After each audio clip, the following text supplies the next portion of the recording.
ফরজ গোসল হয়ে গেলে কি সাথে সাথে গোসল করা আবশ্যক নাকি বিলম্বের সুযোগ আছে? নামাজের সময় হয়ে গেলে আজান না হলেও কি নামাজ আদায় করা যাবে কিনা? মসজিদে বা কোনো জায়গায় কোন লোক যদি নামাজরত থাকেন তার কতটুকু সামনে দিয়ে যাওয়া উচিত? প্রেগন্যান্সির সময় নামাজ বসে বা ইশারায় পড়া যাবে কিনা? খাস পর্দা করলে কি ভাসুর বা দেবরের সাথে কথা বলা যাবে? মাসিক ভালো হওয়ার পর নামাজ শুরু করার পর যদি আবার প্রসাব করার পর 1-2 ফোঁটা বের হয় তখন কোমর পর্যন্ত ধুলেই হবে নাকি গোসল করতে হবে? ফরজ গোসল পুকুরে করা যাবে কিনা? মৃত ব্যক্তি যে ঘরে মারা যায় ওই ঘরে সারা রাত বাতি দিয়ে কেউ না কেউ থাকতে হবে, 40 দিন সেই ঘরে খালি রাখতে নেই, এ কথাটা কতটুকু সত্য? চলুন তাহলে আর বিলম্ব না করে আমরা মূল পর্বে প্রবেশ করি এবং আপনাদের যে সমস্ত প্রশ্ন আমাদের কাছে ইতিমধ্যে চলে এসেছে সেগুলোর উত্তর আমরা দেওয়ার চেষ্টা করি। সৌরভ, আপনার প্রশ্নের উত্তর আমরা দিচ্ছি। আপনি লিখেছেন খাস পর্দা করলে কি ভাসুর বা দেবরের সাথে কথা বলা যাবে? প্রয়োজনীয় কথা, যেটা না বললে নয়, খুব জরুরি কথা যদি থাকে তাহলে সেক্ষেত্রে পর্দার আড়াল থেকে আপনি বলতে পারেন, ভাষা ভিতরে বিশেষ কোনো কোমলতা, আপনার কথার ভিতরে বিশেষ কোনো কোমলতা সৃষ্টি করা ছাড়া। কিন্তু যদি একান্ত প্রয়োজনীয়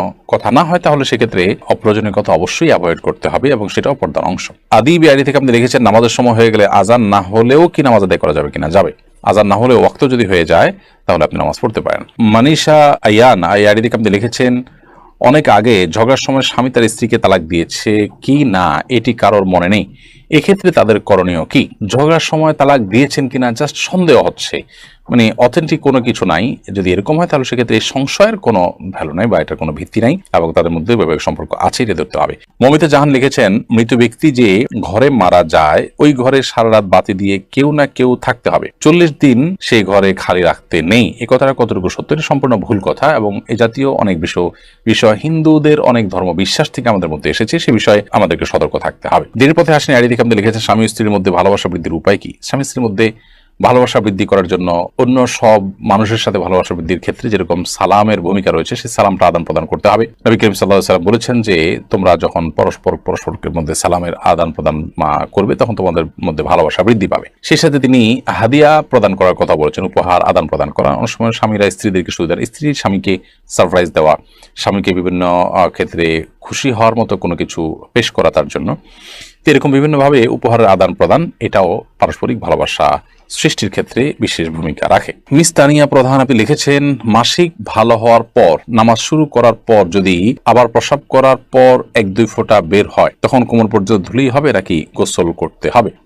মাসিক যদি যথাযথভাবে ভালো হয়ে যায়, আপনার যে সময় ভালো হওয়ার কথা সে সময় ভালো হয়ে গেছে, যেদিন ভালো হওয়ার কথা সেদিন ভালো হয়ে গেছে, এর বেশি আপনার হয় না নর্মালি, এরপরে আবার কখনো বের হয়ে গেছে, প্রতি মাসে আপনার 6 দিন হয়, 7 দিন হয়, 8 দিন হয়, এটা অভ্যাস আছে, সে অভ্যাসের সময়টা পার হয়ে যাওয়ার পরে যদি বের হয় তাহলে এটা অসুস্থতা, অতএব এটুকু ধুয়ে ফেললেই হয়ে যাবে। আর যদি দিনের হিসাব করেন যে 7 দিন হয়, 7ম দিনে সকাল থেকে দেখা যাচ্ছে না আপনি নামাজ শুরু করেছেন, হঠাৎ করে আবার দেখা গেছে, তাহলে সেক্ষেত্রে সেটা মাসিক হিসাবে গণ্য হবে এবং সেটাকে আপনি পাক সাফ করে যথাযথভাবে গোসল করে আপনি আবার নামাজ পড়তে হবে যদি সেটি নির্গত হয় এবং যদি সেটা মাসিক নিশ্চিত হয়। শিবন নাসরিন লিখেছেন মহিলারা কি রাতে নামাজগুলো একটু আওয়াজ করে পড়তে পারবে, বেশি জোরে না, নিজে শুনতে পায় এরকম? হ্যাঁ, নিজে শুনতে পায় এরকম করে করতে পারে, অসুবিধা নেই। নাদিয়া সুলতান আপনি লিখেছেন সেজদা থেকে উঠার সময় জায়নামাজে হাত ভর করে উঠা যাবে কিনা? সেজদা থেকে উঠার সময় আপনার মাটিতে বা জায়নামাজে ভর করে না উঠে যতটুকু সম্ভব আপনার সরাসরি ওঠা উচিত। যদিও নবী করিম সাল্লাল্লাহু আলাইহি ওয়াসাল্লাম মাটিতে ভর করে ওঠার কথা বর্ণিত আছে, কিন্তু সেটার ব্যাপারে অনেক মুহাদ্দিসদেরই ব্যাখ্যা হলো যে নবী সাল্লাল্লাহু আলাইহি ওয়াসাল্লামের শারীরিক অসুস্থতার কারণে এটা কখনো তিনি করেছেন, অতএব কারোর শরীরে অসুস্থতা বোধ করলে তিনি এটা করতে পারেন, কোনো অসুবিধা নেই। বাট সুস্থ স্বাভাবিক অবস্থাতে তার এরকম না করে বরং হাঁটুতে ভর করে তারপর দাঁড়ানো উচিত। এপি আনোয়ার এডি থেকে আপনি লিখেছেন 4 রাকাত ফরজে দ্বিতীয় বৈঠকে ভুলে বা এমনি দুরূদ পড়লে কি সাহু সেজদা দেওয়া লাগবে? 4 রাকাত ফরজ নামাজের দ্বিতীয় বৈঠকে যদি ভুলে আপনি দুরূদ পড়ে ফেলেন তাহলে সেক্ষেত্রে হানাফি মাযহাব অনুযায়ী আপনাকে সেজদায়ে সাহু দিতে হবে, কারণ দ্বিতীয় বৈঠকে আত্মাহিয়াত পড়ার পর বিভিন্ন হাদিস থেকে আমরা জানতে পারি যে দ্রুততার সাথে দাঁড়িয়ে যেতে বলা হয়েছে এবং বিলম্ব করতে নিষেধ করা হয়েছে। সেই সাথে আপনি নবী সাল্লাল্লাহু আলাইহি ওয়াসাল্লামের প্রতি দুরূদ পাঠ করেছেন, এটা তো ভুলে পড়েছেন, এটা তো শেষ রাকাত শেষ বৈঠক মনে করে আপনি এটা পড়েছেন, তো অথচ এটা শেষ বৈঠক নয়। এসব কারণে সিদ্ধে সাহু দেওয়ার কথা ওলামা আহনাফ বলে থাকেন, যদিও হাম্বলী মাযহাব ওলামা ইকরাম, সৌদি আরব ওলামা ইকরাম তারা বলেন যে না, দুরূদ শরীফ যদি পড়ে ফেলে তার কারণে সিদ্ধে সাহু বর্তাবে না, এটি সৌদি আরব ওলামা ইকরাম বা হাম্বলী মাযহাবের ওলামাদের মত। আলিফানুর লিখেছেন প্রেগন্যান্সির সময় নামাজ বসে বা ইশারায় পড়া যাবে কিনা? প্রেগন্যান্সি হলেই নামাজ বসে পড়া যাবে বা ইশারায় পড়া যাবে, ব্যাপারটা এরকম নয়। তবে প্রেগন্যান্সির সময় অনেক মা বোনরা এত বেশি অসুস্থ হয়ে পড়েন যে তাদেরকে বিছানায় শুয়ে পড়তে হয়, অথবা অনেকে আছেন যে শেষের দিকে এসে দাঁড়িয়ে নামাজ পড়াটা তাদের জন্য কঠিন হয়, শরীর ভার হয়ে যায়, তাদের শারীরিক দুর্বলতার কারণে বা স্থূলতার কারণে নানা কারণে তারা দাঁড়িয়ে নামাজ পড়লে রুকু সিজদা করে স্বাভাবিকভাবে নামাজ পড়তে গেলে পড়ে যাওয়ার আশঙ্কা থাকে। এরকম আশঙ্কা যদি জোরালো হয়, প্রবল হয়, তাহলে সেক্ষেত্রে তিনি বসে নামাজ পড়তে পারেন। বসে নামাজ পড়ার ক্ষমতা না থাকলে তিনি শুয়ে অবশ্যই নামাজ পড়তে পারেন। কিন্তু এটা হলো যদি সেরকম পরিস্থিতি তৈরি হয়, কারোর প্রেগনেন্সি হলেই সামান্য ঠুনকো অজুহাতেই তিনি বসে নামাজ পড়া শুরু করবেন, ব্যাপারটা সেরকম নয়। আমাতুল্লাহ মোশেফা আপনি লিখেছেন, বিয়ের জন্য অনেকে ছবি চায়, যদি বিয়ে না হয় তাহলে কি ছবিগুলো থাকলে গুনাহ হবে? বিয়ের জন্য যদি কেউ ছবি চায় তাহলে সেক্ষেত্রে লোকটা কতটা অথেন্টিক, তার ভিতরে তাকওয়া কতটা আছে, তিনি হালাল হারাম কতটা বুঝেন এবং কতটা আল্লাহর ভয় আছে, তিনি এই ছবিটা নির্দিষ্ট সময়ের পর যদি বিয়ে না হয় তাহলে সেক্ষেত্রে ডিলেট করে ফেলবেন এবং কতটা, এই বিষয়গুলো নিশ্চিত হয়ে তারপর তাকে ছবি দেওয়া উচিত, অথবা বিশেষভাবে তাকে বলে দেওয়া উচিত এবং তিনি যেটা করেন সে বিষয়ে তাকে রিকোয়েস্ট করা উচিত। এরকম না হলে যে কেউ চাইলো আর তাকে ছবি দিলেন, এটা উচিত না, কারণ এটি আপনার প্রাইভেসি যেমন নষ্ট হবে, গুনাহের কাজ তিনি করবেন, আপনি পরোক্ষভাবে সেটাতে একরকম সহায়তাই করলেন, ব্যাপারটা সেরকম হয়ে গেল। এই জন্য এই বিষয়গুলো দেখা উচিত।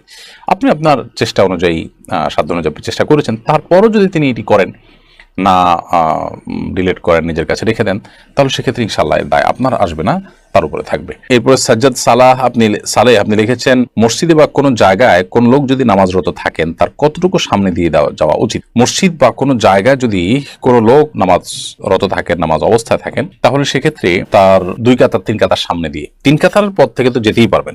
অনেক উলামার মতে 1 কাতার পর, তার সিজদার জায়গার পর থেকে আপনি যেতে পারেন, কারণ তার সিজদার জায়গার এরিয়ার মধ্যে গেলে তার নামাজের মনোযোগটাকে নষ্ট করবে, কিন্তু এর বাইরে দিয়ে গেলে তার মনোযোগ নষ্ট করার কথা নয়। তো এই মতটি রয়েছে, তবে এর বাইরে আরেক অন্যান্য আমাদের মত হলো 3 কাতার।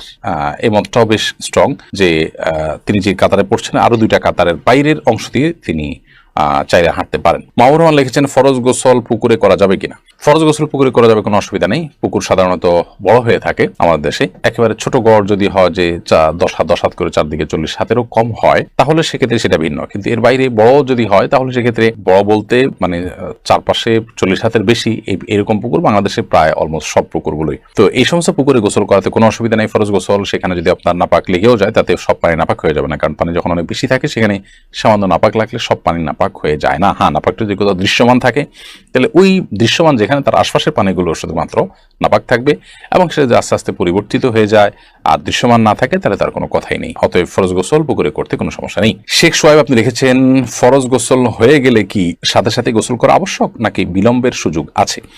গোসল ফরজ হয়ে গেলে সাথে সাথে গোসল করা উত্তম যদি সে সুযোগ থাকে, তবে বিলম্ব করার সুযোগ আছে যদি গোসল ফরজ হওয়ার পর পরবর্তী যে নামাজের ওয়াক্ত, সেই নামাজের ওয়াক্ত বা যদি তার উপরে কোনো নামাজ বর্তায়, তাহলে এই নামাজের ওয়াক্ত শেষ হওয়ার আগ পর্যন্ত তিনি বিলম্ব করতে চান, তাহলে শেষ মুহূর্তে বা ওয়াক্ত শেষ হওয়ার আগে আগে গোসল করে নামাজ পড়ে ফেললেন, এতটুকু বিলম্ব করা জায়েজ আছে।